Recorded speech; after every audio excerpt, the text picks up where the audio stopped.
सीतारमण वित्त मंत्री के द्वारा ये 9वां बजट केंद्र का पेश किया गया।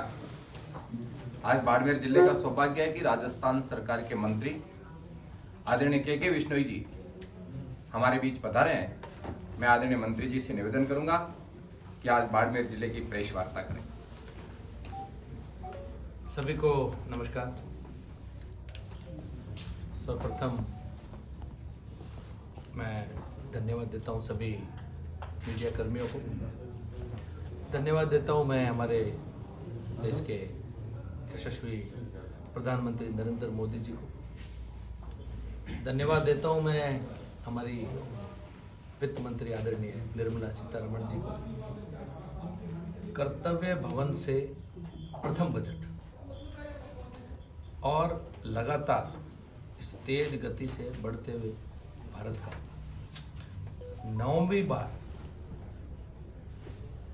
लगातार निर्मला सीतारमण जी ने ये विकास से जुड़ा हुआ, विकसित भारत से जुड़ा हुआ, 2047 की सोच से जुड़ा हुआ, युवाओं के भविष्य से जुड़ा हुआ, महिलाओं के भविष्य से जुड़ा हुआ, किसानों से, गरीबों से, उद्यमियों से समग्र चिंता करके इस बजट को पेश किया गया। सभी वर्गों का ध्यान रखा गया। इस बजट की विशेष तौर पर मैं कहना चाहूँगा कि ज्ञान, हमारे यशस्वी प्रधानमंत्री जी ने ज्ञान का जिक्र किया था।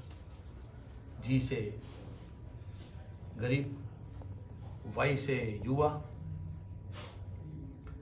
ए से अन्नदाता और एन से नारी शक्ति को आत्मनिर्भर बनाने के लिए नरेंद्र मोदी जी की तरफ से, सरकार की तरफ से एक समर्पित बजट है।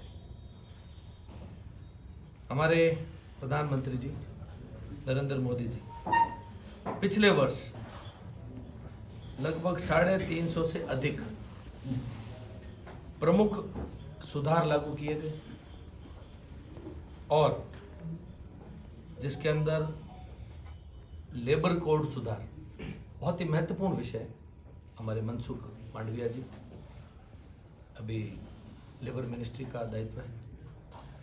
GST 2 के माध्यम से कर प्रणाली की दक्षता, जो 56वीं GST काउंसिल, जो सरलीकरण GST का किया गया, GST 2 उसको लागू करना और गुणवत्ता नियंत्रण सुधार और अन्य संरचनात्मक सुधार सारे शामिल हैं। इन सुधारों ने अर्थव्यवस्था में स्थिरता, निवेश के अंदर आकर्षण और वैश्विक प्रतिस्पर्धा को मजबूती से आगे बढ़ाया। बजट में आर्थिक वृद्धि को लगभग 7% के स्तर पर बनाए रखने का लक्ष्य दोहराया है, जो निरंतर विकास और रोजगार सृजन के लिए संकेत देता है। साथ ही उन्होंने भारत की अर्थव्यवस्था मजबूत वृद्धि पथ पर है और ये वैश्विक अनिश्चितताओं के बावजूद गतिशील बनी हुई है। पूरे विश्व की तुलना में यदि अपन चर्चा करें तो भारत आज एक मजबूत अर्थव्यवस्था के रूप में उभर कर भी आ रहा है, जो कि पिछले 11 वर्ष का लगातार का जो उसका सफ़र है, 11वें से 4थे स्थान तक का GDP का जो सफ़र, ये वाकई काबिले तारीफ है।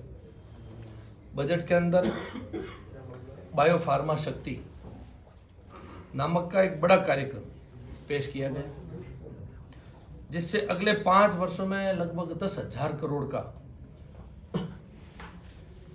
आवंटन प्रस्तावित है। इसका लक्ष्य वैश्विक बायोफार्मा विनिर्माण केंद्र के रूप में स्थापित करना है,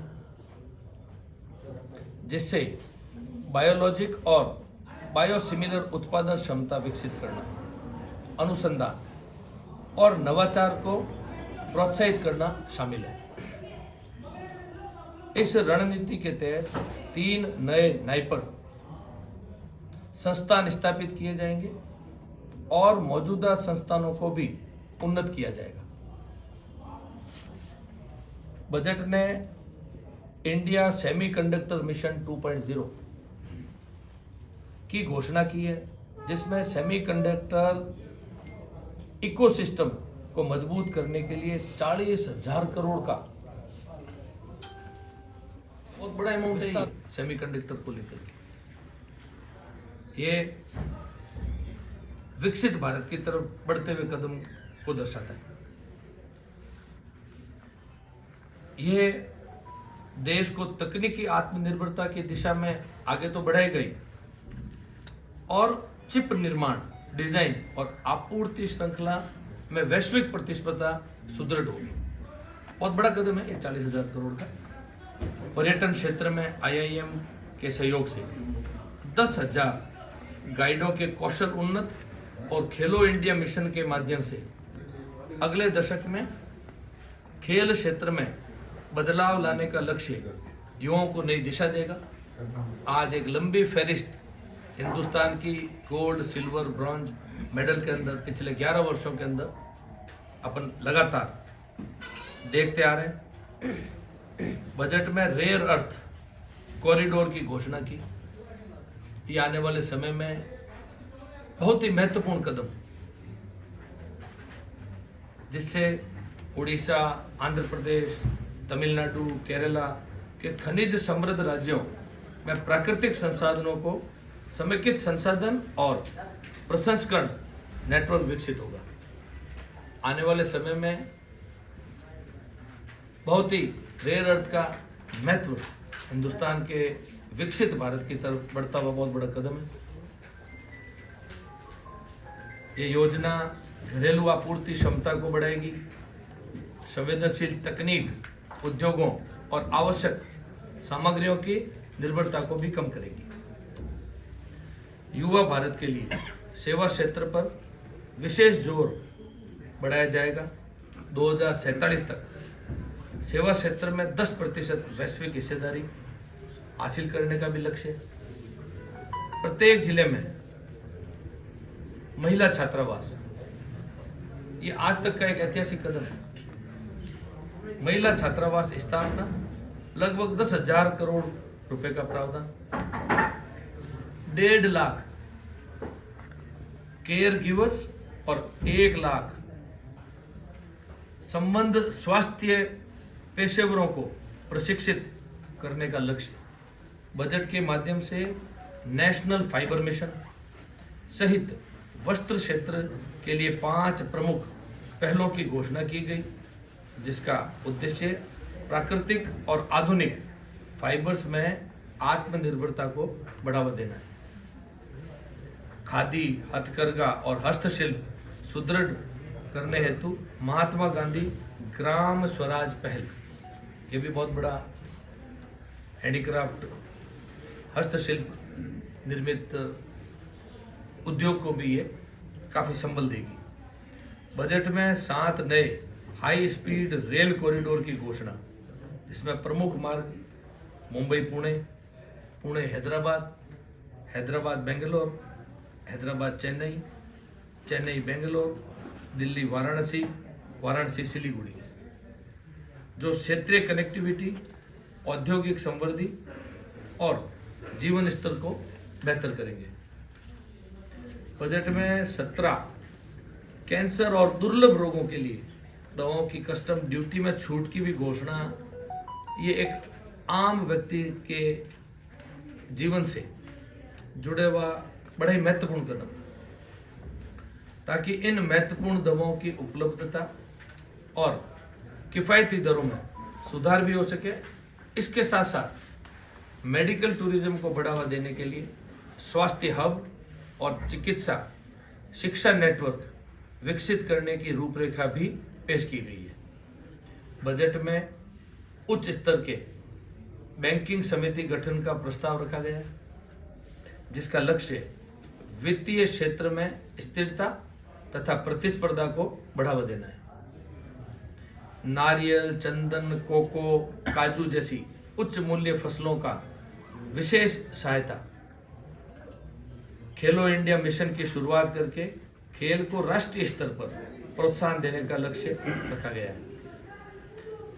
बजट में पूर्वोदय और बौद्ध पर्यटन सर्किट जैसे सांस्कृतिक और एवं धरोहर आधारित पर्यटन पहलों को भी समर्थन दिया गया है।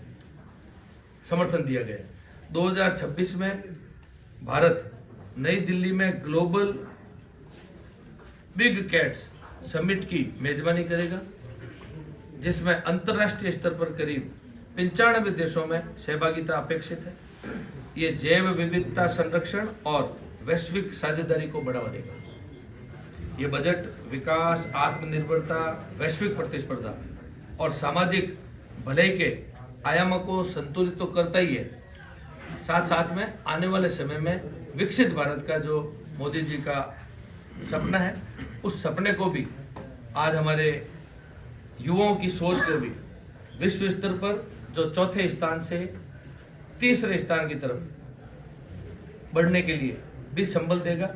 आने वाले समय में निश्चित रूप से आप और हम, मोदी जी ने जो आज़ादी के अमृत महोत्सव मनाते हुए 25 वर्ष से जो लक्ष्य लिया था, आज उस लक्ष्य की तरफ भारत बहुत तेज गति से बढ़ रहा है।